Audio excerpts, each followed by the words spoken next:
choices. Hey Not all. everybody, we're here Life to doesn't kind of change watch in this dramatic new moments the book. way Life movies is want you about to believe. choices. Let's It listen. changes quietly. Let's hear It what he has to changes in say. ordinary days. It changes in the small choices you make when no one is watching. Most people believe life happens to them. They blame timing. They blame luck. They blame circumstances, other people, the past, the economy, the world. But here is the uncomfortable truth. Life is not shaped by what happens to you. Life is shaped by what you choose to do about it. Every life you admire was built by choices. Every life you envy was built by choices. And every life that feels stuck, heavy, or directionless was also built by choices. Not always big ones, mostly small ones. Repeated, ignored, justified. You don't wake up one day in a life you don't recognize. You arrive there step by step, a decision to stay silent when you should have spoken, a decision to stay comfortable when you should have grown, a decision to delay instead of act, a decision to react instead of think, a decision to choose what feels good now over what builds strength later. None of these choices feel dangerous in the moment. That's why they work so well against you. People say, I had no choice, but most of the time what they really mean is, I didn't like the cost of the better option. I didn't like Because the having a cost choice of the doesn't mean better every option is easy. It means every option has a price. And life doesn't care which one you choose. It only responds to the direction you keep choosing. This audiobook is not about controlling life. That's an illusion. You can't control what people do. You can't control what happens tomorrow. You can't control every obstacle, delay, or setback. But you can always control the next choice you make. And that's enough to change everything. Right now, your life is a result. Not a mystery, not a coincidence. A result. A result of how you chose to spend your time. How you chose to respond to pressure. How you chose comfort or discipline. How you chose growth or avoidance. How you chose yourself or didn't. That doesn't mean your past defines you. It means your future is still undecided. Because the same mechanism that built your past is still working today. Choice by choice. Moment by moment. Most people think change requires motivation. It doesn't. Motivation fades. Feelings change. Energy comes and goes. But choices don't need motivation. They need clarity. When you are clear, you don't negotiate with yourself. You decide. This is where real power lives. Not in control over others, not in perfect circumstances, but in the space between what happens and what you choose to do next. That space is small, sometimes just a few seconds. But inside that space lives responsibility, freedom, and direction. Every time something triggers you, life asks a question. Who are you choosing to be right now? Every time you feel resistance, life asks another. Will you choose comfort, or will you choose growth? Every time you want to quit, delay, or distract yourself, life waits quietly for your answer. And whatever you choose, life builds on it. This audiobook is about becoming conscious of that process. About slowing down enough to see where your choices are really coming from. And about learning how to choose with intention instead of impulse. Not once, not when it's convenient, but consistently. You don't need a perfect plan. You don't need a new identity overnight. You don't need to become someone else. You need to start choosing differently. Because one better choice today doesn't change your life. But one better choice repeated does. Over the next chapters, we're going to walk through the most important decision points of everyday life. Not abstract philosophy. Not motivational noise. Real moments. Moments where people lose years without realizing it. Moments where direction is decided quietly. You'll learn why avoiding a choice is still a choice. Why small decisions compound into big outcomes. Why comfort feels safe but costs you more than you think. Why discipline begins before motivation shows up. Why your reactions matter more than your intentions. Why consistency is built in silence. And why choosing yourself daily is one of the hardest and most important skills you'll ever develop. This is not about being perfect. It's about being honest. Honest about what you're choosing, honest about what it's costing you, and honest about what kind of life those choices are building. Your past was built by choices. Your future will be built the same way, and the next one is closer than you think. Pause for a moment, not to overthink, not to judge yourself, just to notice. Because life is all about choices, and right now, you're choosing to listen. Chapter 1. You are always choosing. Every single day, life places you at a crossroads, not a dramatic one, not the kind you remember forever, a quiet one, a moment where nothing seems urgent, nothing seems permanent, nothing feels like it will matter much later. And yet, it does. Because in that moment, whether you realize it or not, you choose. You choose how to respond. You choose what to ignore. You choose what to delay. You choose what to tolerate. Choice is not something you make once in a while. Choice is something you're doing constantly, even when you do nothing. Especially then. There is a comforting lie people tell themselves when life feels heavy. I had no choice. It sounds innocent. It sounds reasonable. It sounds like relief. But it is rarely true. Because not choosing is still a decision. When you stay silent, you decide that silence is acceptable. When you delay, you decide that delay is safer than action. When you avoid, you decide that discomfort is something to run from. When you stay where you are, you decide that this is good enough for now. Life does not pause while you hesitate. It keeps moving in the direction of what you allow. This is where responsibility becomes uncomfortable. Because once you accept that you are always choosing, you can no longer hide behind circumstance. You may not control what happened to you. You may not control where you started. You may not control what others do, but you do control what you choose next. And that choice is shaping you, whether you like it or not. Every meaningful option in life has a cost. Usually not money, usually not time. The real cost is discomfort. The discomfort of telling the truth. The discomfort of changing patterns. The discomfort of being misunderstood. The discomfort of doing something before you feel ready. So instead of saying, I don't know what to do, people often say, What's I up, have no Foggy? choice. What they really mean Nephew, is, come I don't rolling, want to pay man. the price of the better option. Avoidance feels harmless in the moment. It doesn't demand courage. It doesn't challenge identity. It doesn't force growth. But avoidance is not neutral. Not ready to It go fucking chooses for bed. you. A conversation avoided Book today reading's becomes boring. distance tomorrow. A decision delayed today becomes pressure later. A habit ignored today becomes a weakness you have to fight under stress. Nothing stays small when it is repeated. This is why life feels unfair to many people. Not because they were unlucky, but because they underestimated the power of small decisions. They waited for clarity before acting. They waited for confidence before choosing. They waited for certainty before committing. But clarity does not come before choice. It comes after. You do not see the path clearly and then decide to walk it. You decide to walk, and clarity forms with movement. Life rewards direction, not hesitation. This is why so many lives feel stuck. Not because the person lacks potential, but because they keep choosing the familiar over the necessary. Familiar pain feels safer than unfamiliar growth. Predictable discomfort feels safer than uncertain improvement.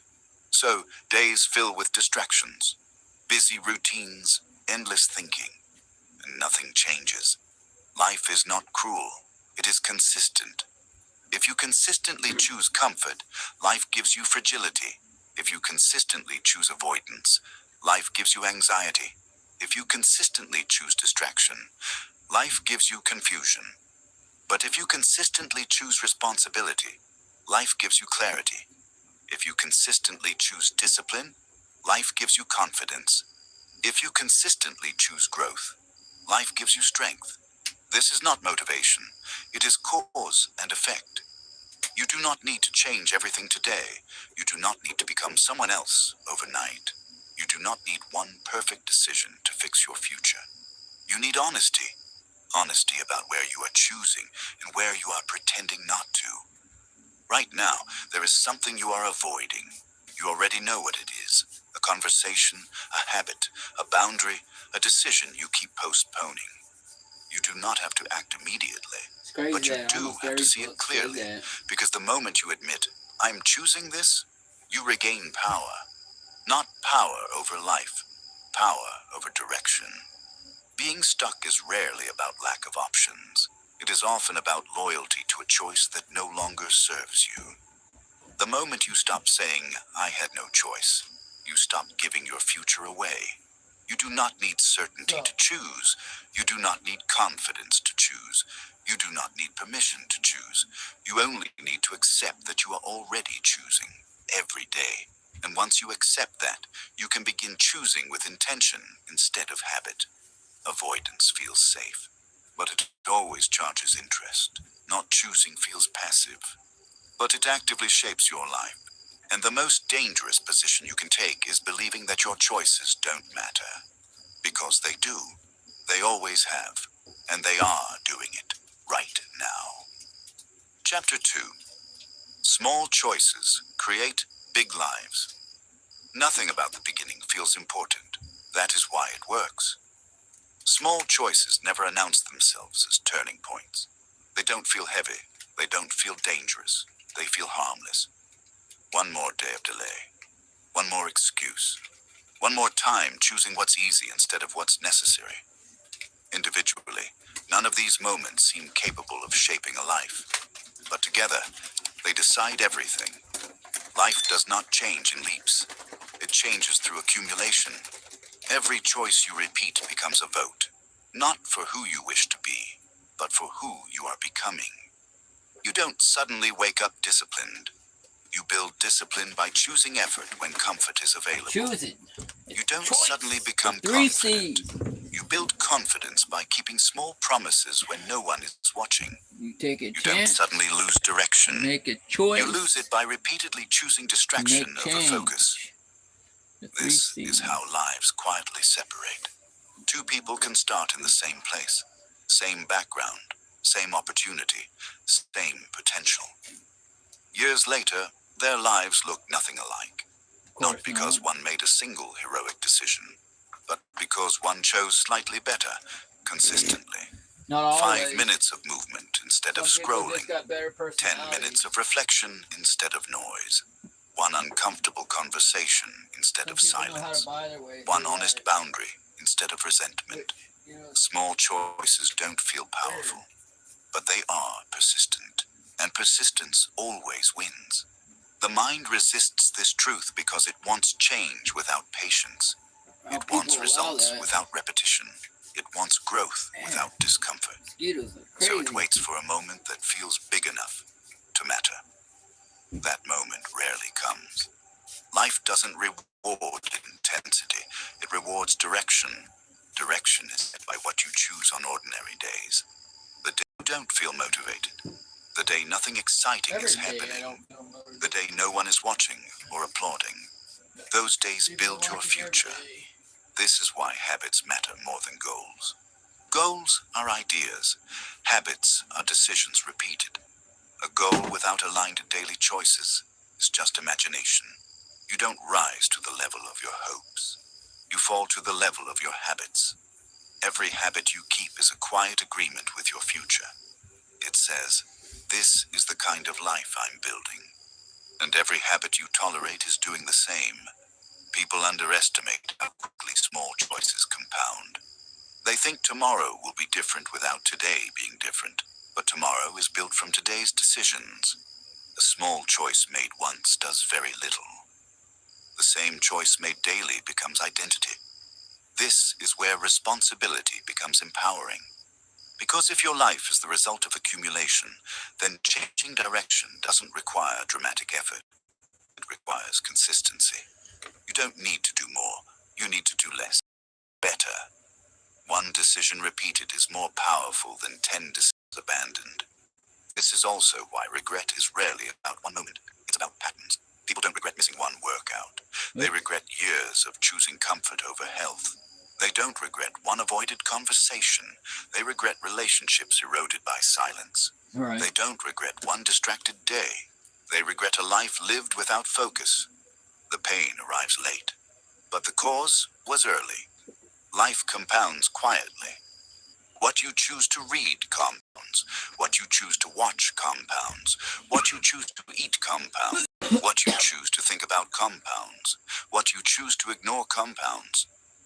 Nothing is neutral when repeated. This is why awareness matters more than intensity. You don't need to overhaul your life. You need to notice what you are reinforcing. Right now, your daily choices are training you to become stronger or weaker, more focused or more scattered, Right. more disciplined or more reactive. No single day defines you, but patterns do. So instead of asking, what big change do I need? Ask a better question. What am I choosing every day that is shaping my direction? Look at a normal day. Not a perfect one, not a terrible one. A normal day. How you started. How you handle resistance. How you respond to boredom. How you end it. That day is not random. It is a blueprint. And if you don't like where that blueprint leads, you don't need a miracle. You need a small adjustment. Repeated. Life does not reward those who try hardest once. It rewards those who choose better consistently. Yeah, but how many Big times lives I are gotta not do it? built by dramatic moments. They are built by quiet decisions made daily. And the most powerful thing you can do right now is stop waiting for a moment that feels important. Because the moment you are in is already shaping you. Chapter 3. Comfort is a Chapter daily 3. decision. Comfort rarely feels like a problem. It feels like relief. It feels like choosing rest instead of effort, silence instead of conflict, ease instead of resistance, and that is why comfort is dangerous. Comfort does not arrive as an enemy. It arrives as a reasonable option. Just today, just this once, just until things feel better. But comfort is not chosen once. It is chosen daily. Every time you take the easier path, the harder one would build you, you are not just resting, you are training yourself to avoid resistance. Life does not remove challenges when you choose comfort. It removes your capacity to face them. This is how people slowly lose strength without realizing it. They don't become weak overnight. They become comfortable. Comfort teaches the nervous system that discomfort is a threat. So the moment effort is required, the mind searches for escape, distraction, rationalization, delay. None of these feel harmful in the moment, but they create a pattern where growth feels overwhelming and ease feels necessary. The truth is uncomfortable, but simple. Growth requires resistance. Resistance never feels comfortable. Every time you grow, something inside you resists. Your body resists effort. Your mind resists uncertainty. Your ego resists being challenged. So comfort feels like safety, but safety is not the same as progress. Comfort does not ask you to expand. It asks you to stay the same. And staying the same in a changing world is another form of decline. This is why people often say they feel stuck. Not because they lack options, but because they have trained themselves to avoid discomfort. They understand what needs to be done. They just don't like how it feels. So they wait. They wait to feel ready. They wait to feel confident. They wait to feel motivated. But comfort feeds on waiting. The longer you wait, the more uncomfortable the action feels. The more comfortable avoidance becomes. This creates a quiet trap. You start believing that comfort is necessary for well-being, that pushing yourself is unhealthy, that challenge is something to avoid. But the body and mind were not designed for constant ease. They were designed for adaptation. Without resistance, muscles weaken. Without challenge, focus decays. Without effort, confidence erodes. Comfort feels good now, but it steals strength from later. This is why discipline feels harsh to the undisciplined and freeing to the disciplined. The disciplined person has learned that discomfort is temporary. That effort creates relief later. Doing the hard thing early makes life easier afterward. The undisciplined person experiences the opposite. They choose ease early and pay for it with stress, regret, and anxiety later. Comfort always charges interest. You may not notice it immediately, but the bill always arrives. Health declines quietly. Relationships weaken subtly. Opportunities disappear slowly, not because of one bad choice, but because of many comfortable ones. This chapter is not asking you to eliminate comfort. Rest matters. Recovery matters. But there is a difference between rest and escape. Recovery matters. Rest prepares you to return to effort. Push-up. Escape teaches you to avoid it. The question is not whether you feel discomfort. The question is whether you are willing to choose it intentionally. Every day presents at least one moment where you must decide. Do I choose ease, or do I choose what builds me? That moment is usually small. Getting up when it would be easier to stay down. Starting when it would be easier to delay. Speaking when it would be easier to stay silent. Stopping when it would be easier to indulge. None of these moments feel heroic, but they shape your tolerance for effort. Your tolerance for effort determines the size of the life you can build. People with large lives are not more comfortable. They are more capable. They have trained themselves to sit inside discomfort without needing to escape it. They have learned that the feeling of resistance is not a signal to stop. It is a signal that growth is possible. Comfort asks one question: how can I feel better right now? Growth asks a different one: what choice strengthens me long term? You cannot answer both at the same time. Each day, you choose which question you will respond to. This is not about punishment, it is about alignment. Choosing discomfort is choosing your future. Comfort is choosing the present.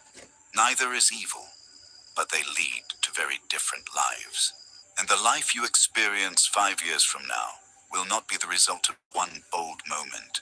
It will be the result of thousands of small decisions where you either leaned into resistance or stepped back into ease. Comfort feels kind in the moment, but it is indifferent to who you become. Growth feels demanding, but it respects your potential. And every day, quietly, without drama, you decide which one you are listening to. Chapter 4. Discipline is chosen before it's felt. Discipline is often misunderstood. It is imagined as something emotional, a surge of motivation, a sudden wave of determination. That image is comforting, because it suggests you only need to feel different in order to act differently. But discipline does not begin with feeling ready. It begins with deciding before you feel anything at all. Waiting for motivation is a strategy that rarely works. Motivation is unstable. It appears when conditions are easy and disappears the moment resistance shows up. If your actions depend on how you feel, your results will always be inconsistent. Discipline exists precisely for the moments when feelings are unreliable. It is the choice to act even when the body resists, even when the mind complains, even when there is no emotional reward in sight. This is why discipline feels heavy at first. You're acting without internal agreement. Your feelings have not caught up yet. But feelings are not leaders, they are followers. They follow behavior.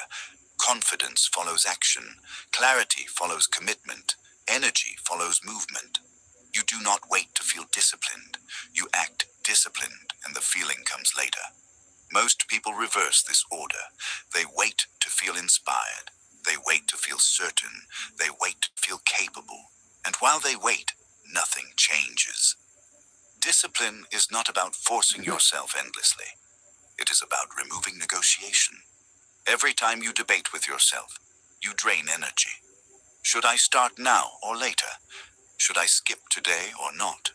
Should I rest or push? The disciplined person decides once and executes many times. They remove the daily argument. This is why discipline creates freedom, not restriction.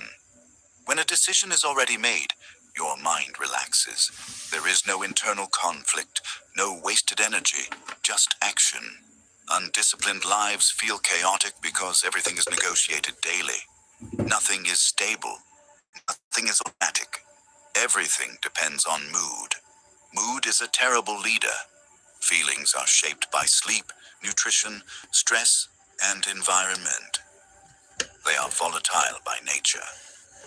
Discipline creates a structure that does not depend on emotional stability. This is why disciplined people appear calm under pressure. They are not waiting to feel better. They already know what they will do. Discipline is not intensity. It is reliability. It is showing up when it is boring. It is continuing when no progress is visible. It is choosing effort without applause. This kind of consistency changes identity.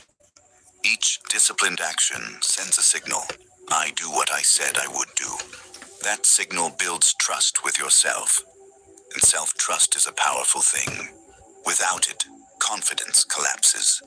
With it, fear loses influence. Most people struggle not because they lack willpower, but because they keep reopening decisions. Every reopened decision is a chance to quit. Should I keep going? Should I stop? Should I change direction? Discipline closes the door. It says, this is what I do. No discussion.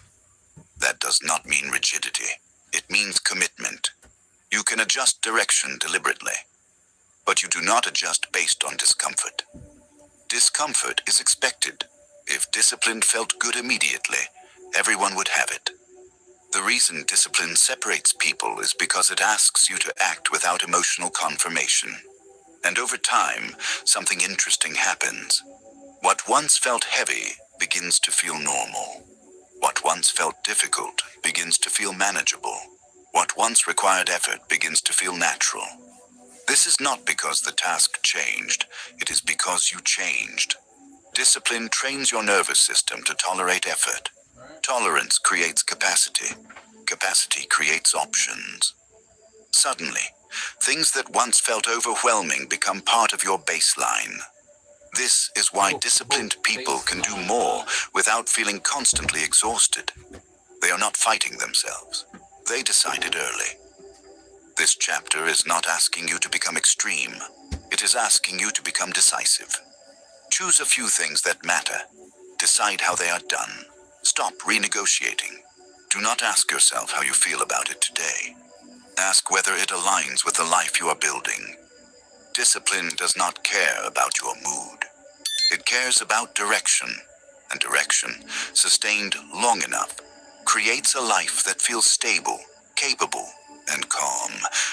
Not because it is easy, but because it is intentional. Discipline is not something you wait for. It is something you choose before it is comfortable, before it is rewarding, before it feels natural, and once chosen, it begins to choose you back. Chapter 5. Your reaction is your responsibility. Life is not calm by default. It applies pressure, unexpected words, unfair situations, delays, disrespect, loss. None of these ask for permission. They arrive when they arrive. What determines the quality of your life is not the absence of these moments, but how you respond when they appear. Between what happens and what you do next, there is a space. That space is small, sometimes only a breath. But inside that space lives choice. Most suffering is not caused by events. It is caused by reactions. The raised voice that turns into an argument. The comment that becomes resentment. The delay that becomes anger.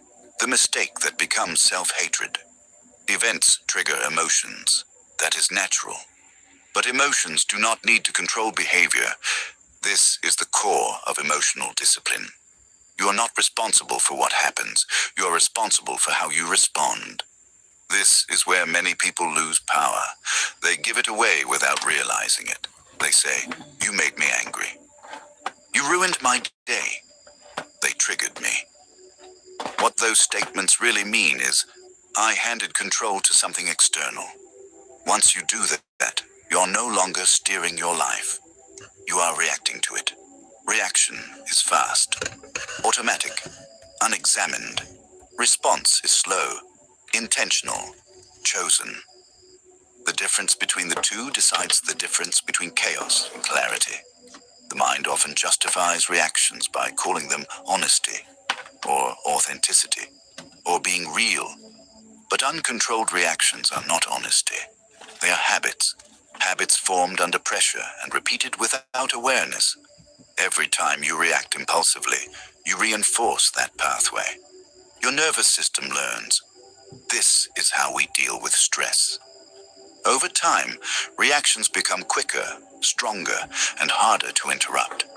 This is how people lose emotional control without ever deciding to. Responsibility feels heavy here because it removes excuses. If your reaction is your responsibility, you can no longer blame circumstances for your state. But that same responsibility is what gives you freedom. Because if your reaction is chosen, it can be changed. The pause is everything, not a long pause, not a dramatic one, just enough space to remember who is in control. 3 seconds is often enough. A breath before speaking, a moment before responding, a brief delay before acting. That pause interrupts the automatic loop. It allows reason to enter, and reason does not eliminate emotion. It places it in context. You can feel anger without becoming aggressive. You can feel disappointment without becoming bitter. You can feel fear without becoming frozen. Stoic discipline is not emotional suppression. It is emotional command. It is the ability to feel fully without being ruled. This skill compounds.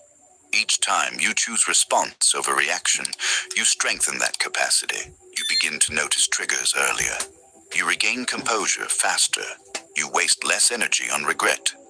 People often believe that reacting strongly shows strength. It does not. Strength is restraint. Anyone can react. Very few can pause, and those who can pause can choose. This is why calm people feel powerful. They are not calm because life is easy. They are calm because they are not surrendering control. Every reaction has a cost. An argument costs peace. An outburst costs trust. A defensive response costs learning. A bitter reaction costs clarity. Those costs accumulate. But so do disciplined responses. A calm reply preserves dignity. A measured answer preserves relationships. A thoughtful response preserves direction. This chapter is not asking you to become passive. It is asking you to become precise. There are moments when firmness is required. Boundaries matter. Truth.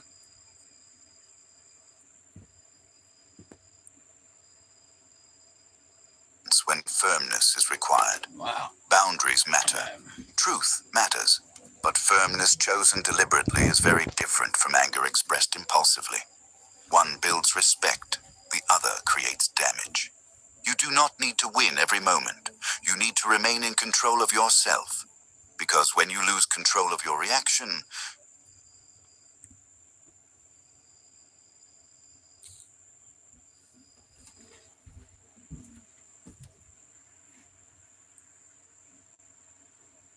you lose the ability to choose your direction. Life will continue to apply pressure. That will not change. But pressure does not define you. Your response does. Every time something challenges you, life asks a quiet question. Will you react or will you respond? That answer shapes your character, and character shapes your life. Responsibility is not a burden here. It is a lever.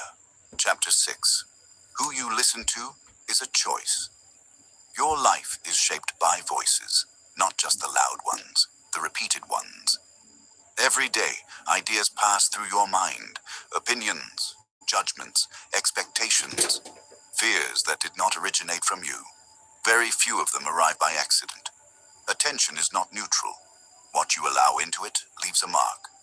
The mind absorbs what it is exposed to most often. Not what is true, not what is best, what is frequent. This is why environment matters more than intention. You may intend to think clearly, but if your mental environment is noisy, clarity becomes rare. You may intend to stay focused, but if your attention is constantly interrupted, focus never forms. This is not weakness. It is conditioning. Every voice you listen to is training you. Some voices train you toward courage. Others train you toward fear. Some strengthen discipline. Others justify comfort. Some sharpen perspective. Others distort it. None of them are harmless when repeated. Many people underestimate how influenced they are because influence rarely feels like control. It feels like common sense, like just the way things are, like your own thoughts. But most beliefs are borrowed from media, borrowed from peers, borrowed from people who speak often, not necessarily people who live well. If you are not deliberate about who you listen to, you will be shaped by whoever is loudest. This is how direction is lost quietly. You begin to normalize distraction. You begin to normalize anxiety. You begin to normalize constant comparison. And over time, your inner dialogue changes. It becomes impatient, reactive, doubtful. Not because you are broken, but because you have been trained that way. Your attention is life energy. Where it goes, your thoughts follow. Where your thoughts go, your emotions follow. Where your emotions go, your actions follow. So when attention is scattered, life feels scattered. This is why people feel mentally exhausted without doing anything physically demanding. Their attention is constantly pulled, fragmented, never allowed to settle. A mind that never settles cannot think deeply. And without deep thinking, choices become shallow. You begin reacting to trends instead of values, to noise instead of meaning, to urgency instead of importance. This is not accidental. Entire systems are designed to compete for your attention. They do not care about your clarity. They care about engagement, and engagement is often driven by fear, outrage, and comparison. If you consume that environment daily, it becomes your mental climate. You cannot expect calm in a storm you willingly step into. This chapter is not about isolation. It is about selection. You do not need to silence the world. You need to choose which voices earn access. Every voice has a tone, and tone shapes perception. Voices that complain train helplessness. Voices that blame train victimhood. Voices that mock effort train cynicism. Over time, those tones become your own. But the opposite is also true. Voices that value responsibility train strength. Voices that emphasize clarity train discipline. Voices that speak calmly under pressure train composure. The mind learns by imitation. This is why mentorship matters, even indirect mentorship. What you read, what you listen to, what you repeatedly expose yourself to, these are choices, and they are shaping your standards. Yeah. If you listen to people who excuse weakness, you will excuse your own. If you listen to people who respect effort, you will begin to respect your own discipline. Your inner voice is not something you are born with. It is something you build, and it is built from external voices absorbed over time. This is why boundaries are necessary, not just physical boundaries, but cognitive ones. You do not owe your attention to everything. You do not owe your emotional energy to everyone. Choosing silence is sometimes the strongest choice you can make. Silence allows the mind to reset, to hear itself again, to distinguish what matters from what is merely loud. Without silence, everything feels urgent. With silence, perspective returns. This chapter invites you to audit your mental environment, not dramatically, honestly. What voices dominate your day? What tone do they carry? Do they leave you clearer or more agitated, more focused or more distracted? You already know the answer. And knowing is enough to begin. You do not need to eliminate everything at once. You need to reduce what weakens you and increase what strengthens you. Over time, this shifts your internal dialogue. You begin thinking more deliberately, responding more calmly, choosing more intentionally. Not because life became easier, but because your mental environment became cleaner. Clarity is fragile. It must be protected. Chapter 7. Consistency is chosen in silence. Consistency is quiet. It does not announce itself. It does not seek recognition. It happens when no one is watching, when there is no reward, when there is no pressure to perform. This is why it is rare. Most effort in the world is public. People push when they are seen. They improve when they are evaluated. They try harder when results are immediate. But life is not built on public moments. It is built on private ones.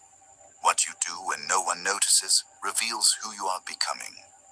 Consistency is not about intensity. It is about identity. Anyone can try hard once. Anyone can show up when motivation is high. Anyone can perform when the spotlight is on. But repeating the same behavior in silence requires alignment. Alignment between what you say matters and what you actually do. This is where most people drift. They want results without routine. They want change without repetition. They want progress without patience. So they rely on mood. Mood feels real. Mood feels honest. But mood is unstable. If your actions depend on how you feel, your direction will change daily. Consistency removes that volatility. It creates a steady signal to the nervous system. This is who we are. And the nervous system responds by adapting. At first, consistency feels heavy. There is no feedback, no validation, no visible progress. Just repetition. This is where people quit. Not because the effort is too hard, but because the reward is too delayed. Silence is uncomfortable for the ego. There is nothing to show, nothing to prove, only commitment. But silence is where identity forms. Every time you repeat a behavior without being seen, you strengthen the belief. I do what I said I would do. That belief compounds. Self-trust grows quietly. Confidence stabilizes. Doubt loses leverage. This is how disciplined people feel calm. Not because life is easy, but because they trust themselves.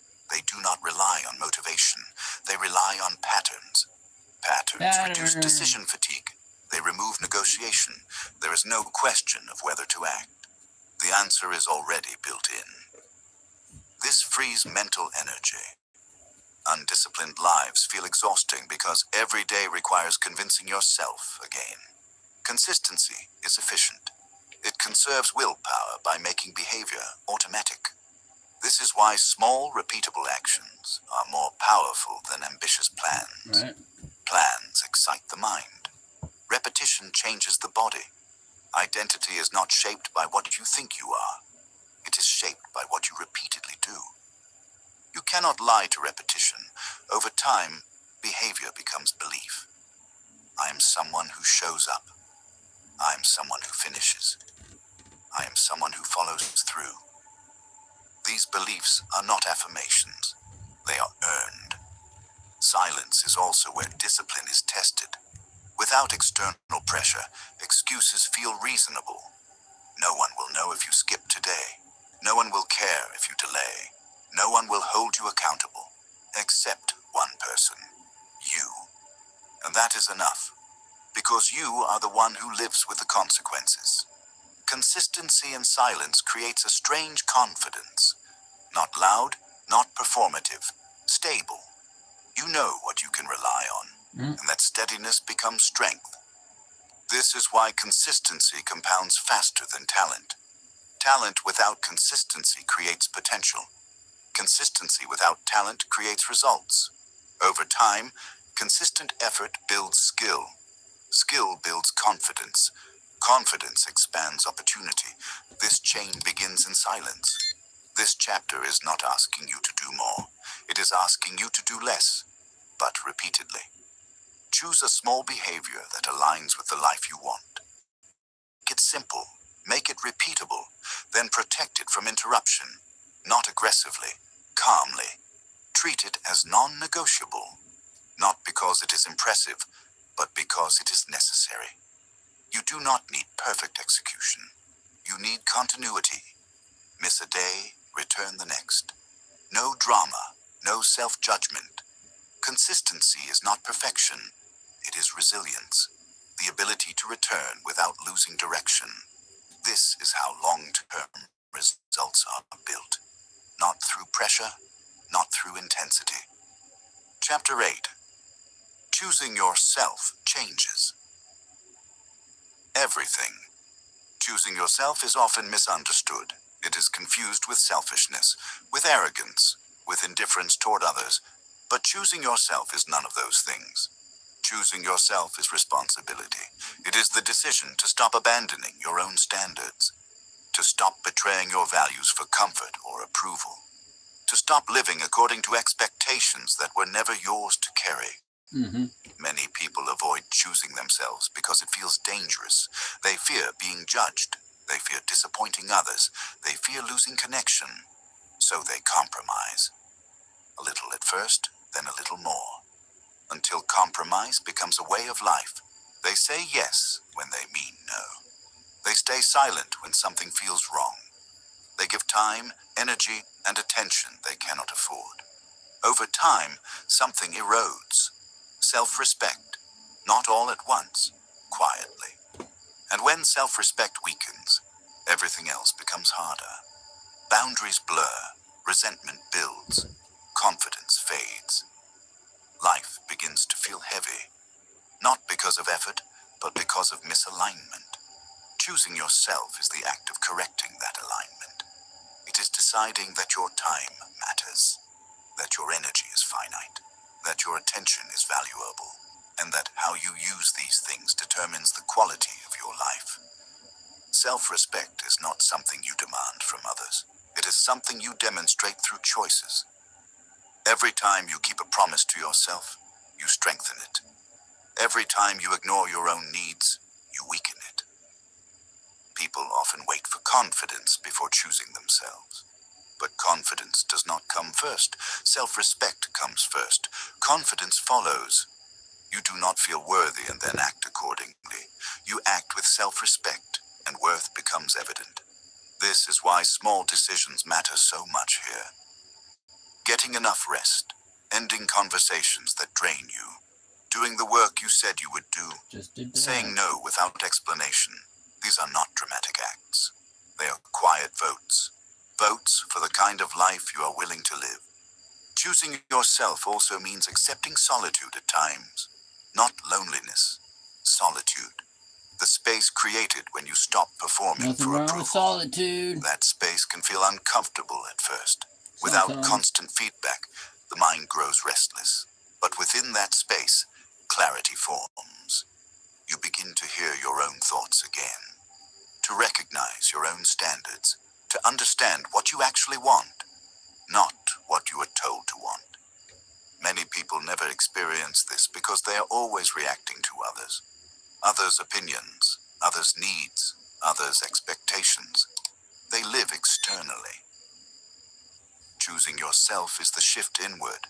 It is deciding that your internal compass matters more than external noise. This does not mean ignoring others. It means no longer abandoning yourself. You can be kind without being compliant. Be generous without being depleted. You can be present without being available to everything. Boundaries are not walls. They are filters. They allow what aligns to pass and stop what weakens you. People who respect themselves are often misunderstood at first, not because they are wrong, but because they change the dynamic. When you stop over-explaining, some feel uncomfortable. When you stop rescuing, some feel abandoned.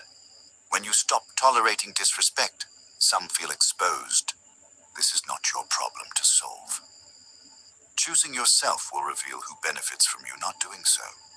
And that clarity, though uncomfortable, is freeing. It allows you to invest energy where it is returned, not drained. Choosing yourself also requires honesty.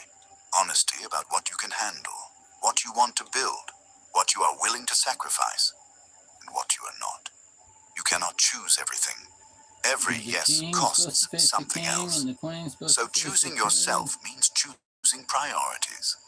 It means accepting trade-offs consciously instead of living with regret unconsciously. Probably, yeah. A life without boundaries is a life run by urgency. Everything feels important. Everything feels demanding, and nothing feels meaningful. Choosing yourself introduces hierarchy. This matters. That can wait. This deserves my energy. That does not. Clarity replaces chaos. And with clarity comes calm. Not because life becomes easier, but because your direction becomes stable. You stop chasing validation and start building alignment. Alignment between values and actions, between goals and habits, between who you are and how you live. This alignment is rare, and it is powerful. It creates a quiet confidence that does not need to announce itself. You no longer need to prove your worth. You demonstrate it through consistency. This chapter is not encouraging isolation. It is encouraging integrity. Integrity is wholeness. It is living as one person, not one version for others and another for yourself. Choosing yourself brings these versions together. It reduces internal conflict, and internal conflict is exhausting. When your actions match your values, energy returns, focus sharpens, decisions simplify. Life feels less dramatic because you're no longer negotiating with yourself constantly. You already know where you stand. This is what people sense when they say someone has presence. Presence is not charisma, it is coherence. The feeling that a person is aligned within themselves. That alignment begins with choosing yourself daily. Not once, not when it is convenient. Daily, in small ways, in quiet moments. Choosing rest when you need it. Choosing effort when it matters. Choosing truth when silence would be easier. Choosing boundaries when compliance would be praised. Each choice reinforces the next. Over time, choosing yourself stops feeling selfish and starts feeling necessary. Because you realize something important. No one else can do it for you. No one else can live according to your values. No one else can protect your time. No one else can decide what kind of life you are building. That responsibility is yours, and accepting it is not a burden. It is relief. Relief from pretending, relief from resentment, relief from drifting. Choosing yourself does not make life perfect. It makes it honest, and honesty is sustainable. The world will continue to make demands. People will continue to have opinions. Circumstances will continue to change. But when you choose yourself, you remain grounded. You know what matters. You know what you stand for. You know what you are building. And that knowledge steadies you. This is how everything changes. Chapter 9. You become what you repeat. Identity is not something you Chapter declare. 9. It is Tell me something what you you repeat. demonstrate. Chapter You can 9. say who you want to be. You can imagine a better version of yourself. Sometimes. You can even believe in it deeply. But the mind does not become what it believes. It becomes what it repeats. Every repeated action is a lesson. Not spoken, practiced. And practice always wins. The brain is not persuaded by intention. It is persuaded by evidence. What you do once means very little. What you do again and again becomes proof.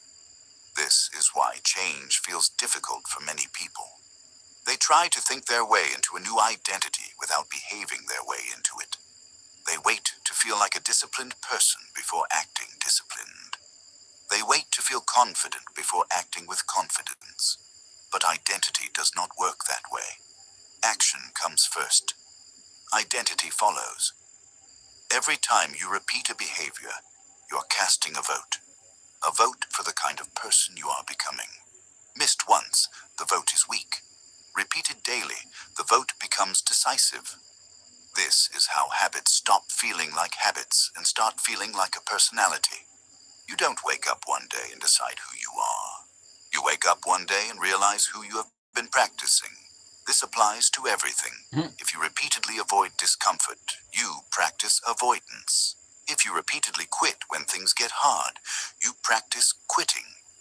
If you repeatedly distract I yourself from practice tension, quitting you practice escape, and and the escape. brain adapts. It becomes efficient at what you repeat. The Quitting and opposite is also escaping. true.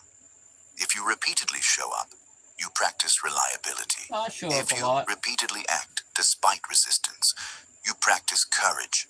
If you repeatedly keep small promises, you practice No, I integrity. don't keep promises. These practices Promises are made shape to be broken. identity. Identity then shapes expectation. You begin to expect yourself to follow through. You begin to expect yourself to act calmly. You begin to expect yourself to handle pressure. Expectation changes behavior automatically. This is why disciplined people appear effortless. They are not exerting constant willpower. They are acting in alignment with who they believe they are. And that belief was built through repetition. The danger is that repetition works in all directions. You become what you repeat, whether you choose it consciously or not. Repeated procrastination becomes self-doubt. Indulgence repeated becomes dependency. Repeated excuses become a limitation. None of these starts loud. They start small, and they grow through consistency.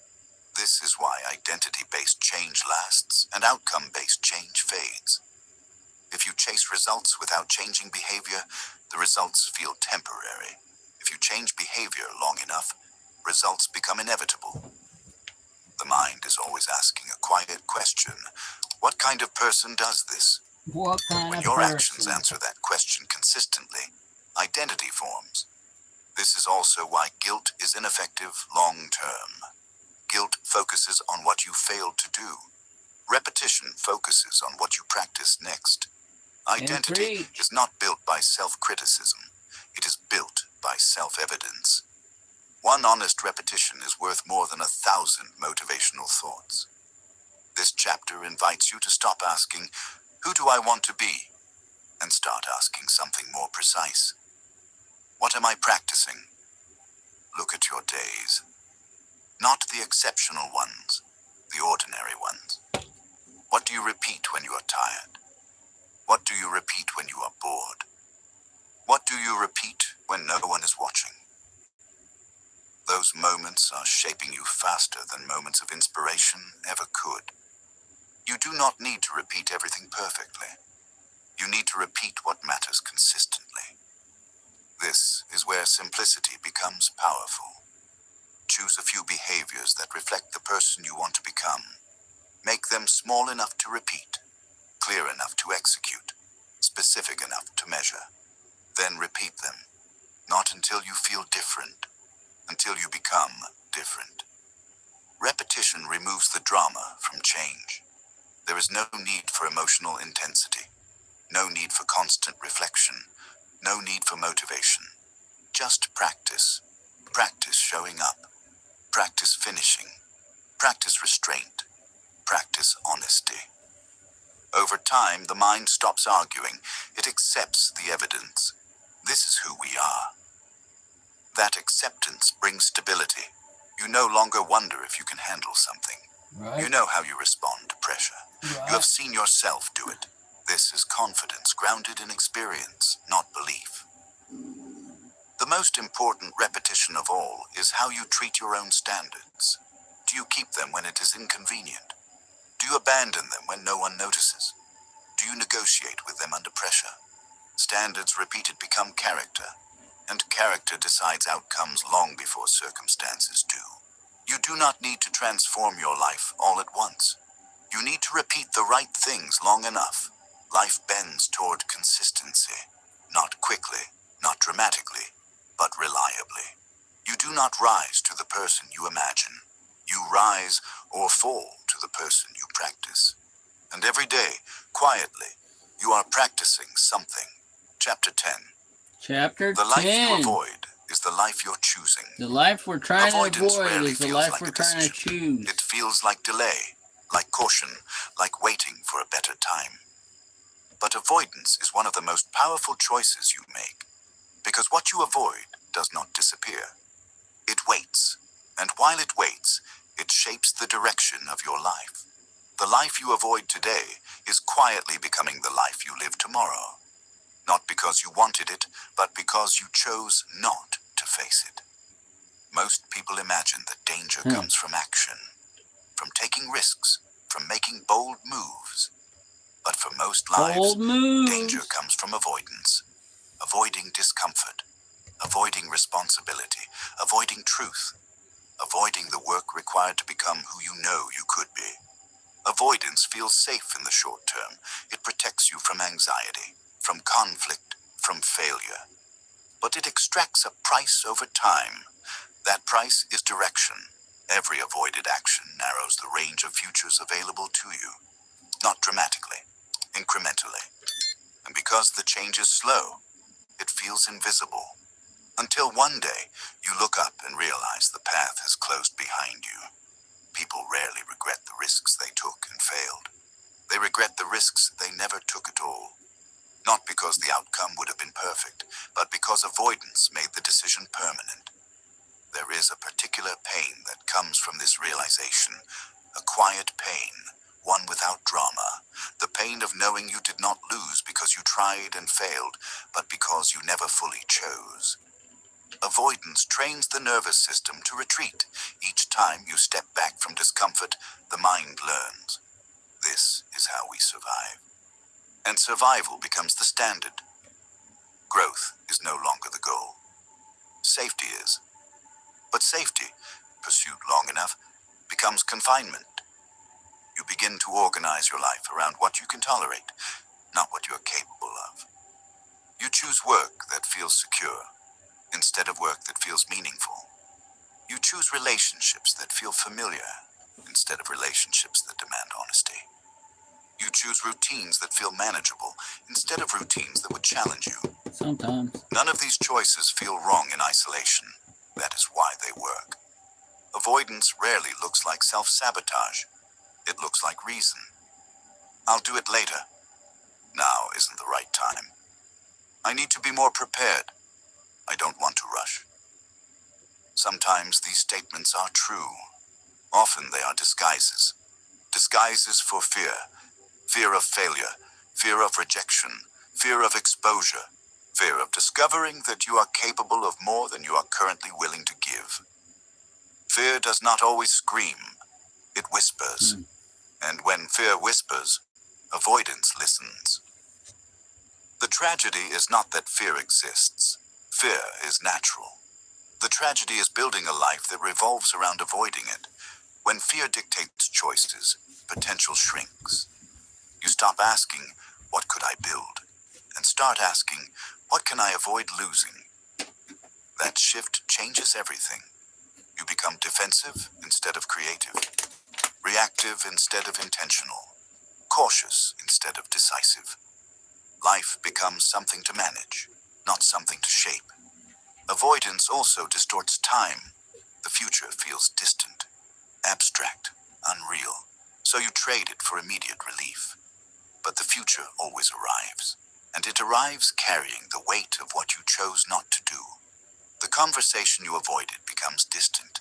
The boundary you avoided becomes resentment. The effort you avoided becomes a limitation. The discipline you avoided becomes regret.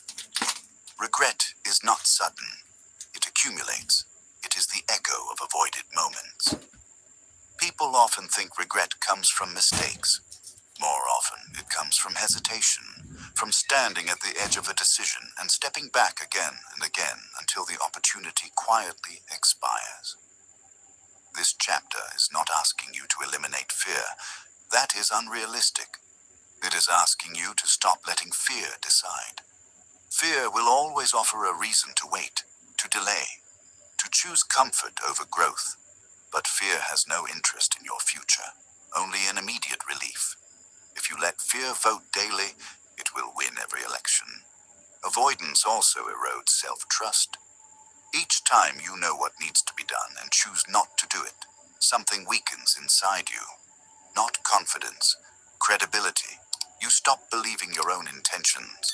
You tell yourself you will act later, but you know the pattern. Later becomes never. This internal fracture is subtle but destructive. Because once you no longer trust yourself, everything feels harder. Decision-making becomes exhausting.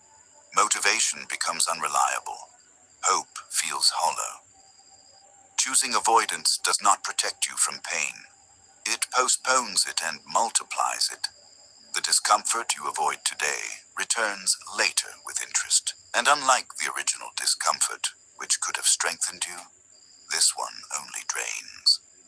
Facing what you avoid does not guarantee success, but avoiding it guarantees stagnation. Action creates information. Avoidance creates an illusion. When you act, you learn. When you avoid, you imagine. And imagination is often harsher than reality. Most of the things people fear, they are less damaging than the life built around avoiding them. This is why courage is misunderstood. Courage is not confidence. It is movement despite uncertainty. It is choosing a direction without assurance. Courage does not wait for fear to disappear. It moves while fear is present. And each time you move, fear loses authority. The first step is rarely clean, rarely graceful, rarely impressive, but it breaks the pattern. It tells the nervous system, we move forward, even when it is uncomfortable. That message changes identity. Avoidance shrinks identity. Action expands it. This is not about reckless decisions. It is about honest ones. What are you avoiding because it threatens your comfort, but not your integrity? What decision keeps returning because it matters? What conversation keeps resurfacing because silence is no longer neutral? These questions are not accusations. They are invitations. Invitations to reclaim authorship. You're not powerless in your life. You are deciding it daily, through action or avoidance. The life you are living now is not random. It is aligned with what you have been willing to face. If that realization feels heavy, that is understandable. Responsibility always feels heavier than excuses. But responsibility also gives you leverage, because the same mechanism that allowed avoidance to shape your life allows courage to reshape it. You do not need to face everything at once. You need to face one thing honestly. One decision, one action, one conversation.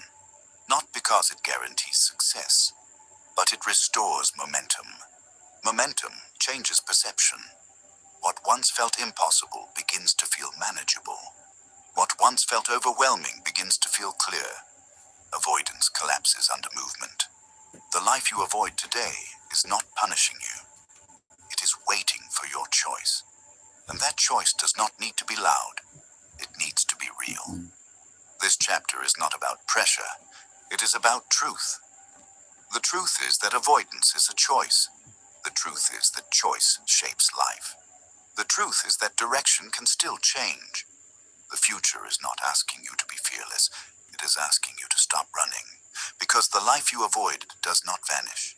It becomes the life you wake up in. And the moment you face it, even imperfectly, you begin choosing something else. By now, nothing here should feel surprising. Uncomfortable, maybe. But not new. Because deep down, you already knew most of this. You knew that your life is shaped by choices. You knew that discipline is not about feeling ready. You knew that comfort delays growth. You knew that avoidance has a cost. You knew that repetition builds identity. You knew that not choosing is still a choice. The purpose of this audiobook was never to inform you. It was to confront you. Not aggressively, not emotionally, but honestly. Because information changes nothing on its own. Awareness does. And awareness without action is just another form of delay. At this point, there are only two ways this audiobook can end. One is comfortable. You close it. You nod quietly. You tell yourself it made sense. You feel a brief sense of clarity. And then life continues exactly as it was. The same habits, the same excuses, the same patterns. That ending requires no courage. It requires nothing at all. The other ending is harder. It asks you to pause. Not dramatically, not emotionally, but deliberately. To recognize that listening was already a choice. And that's what you do next is another one. Life does not change because you understand something. It changes when understanding alters behavior. This is where most people stop. Not because they disagree, but because the agreement feels enough. It isn't. Clarity without movement becomes another excuse to wait. The truth is simple. Your life right now is aligned with the choices you have been willing to make. Not the ones you admired. Not the ones you imagined. The ones you repeated. And if that feels confronting, it should. Because it also means something important. It means your life is not fixed. It is not cursed. It is not locked. It is responsive. Responsive to what you choose next. You don't need to rewrite your entire life. You don't need a new identity overnight. You don't need a perfect plan. You need one honest decision that interrupts an old pattern. That is how momentum begins. Most people wait for motivation, but motivation does not come first. Action does. Action creates evidence. Evidence creates belief. Belief stabilizes identity. This is the order, and the order matters. You already know where your life feels misaligned. You don't need to search for it. There is something you keep postponing, something you keep justifying, something you keep telling yourself you will face later. Later is not a place. It is a story, and stories do not build lives. Choices do. The uncomfortable truth is that the hardest part of change. It is not an effort, it is honesty. Honesty about what you tolerate. Honesty about what you avoid. Honesty about the cost of staying the same. Staying the same has a cost. It just feels familiar. Growth has a cost too. It just feels intentional. You pay either way. Life does not negotiate with potential. It responds to action. This audiobook does not ask you to be extreme. It asks you to be precise. To choose one area where avoidance has become a habit. One, not 10, not everything. One decision you already know matters, and to face it. Not perfectly, not heroically, but deliberately. That single choice will not fix your life, but it will restore something more important.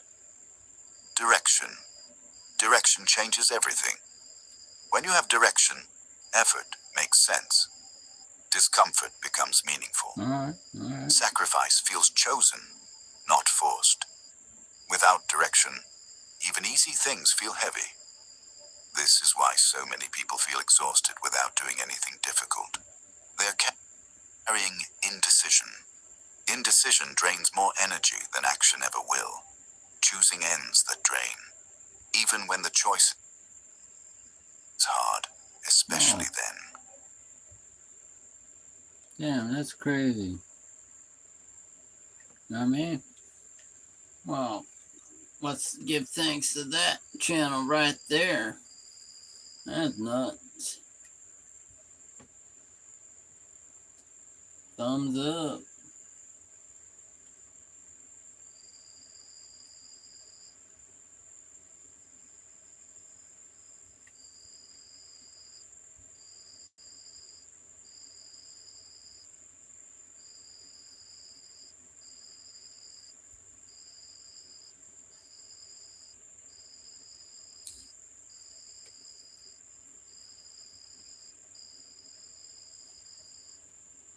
That's nuts.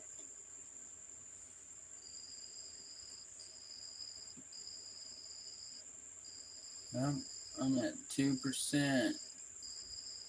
So, I guess I better go. That was our full hour again. A little over, but that's the book reading on that one. So, remember, eat shit and die. Try not to. And stay fresh. And what you take in, food for the soul. Food for the soul. Stay fresh. Later, everybody.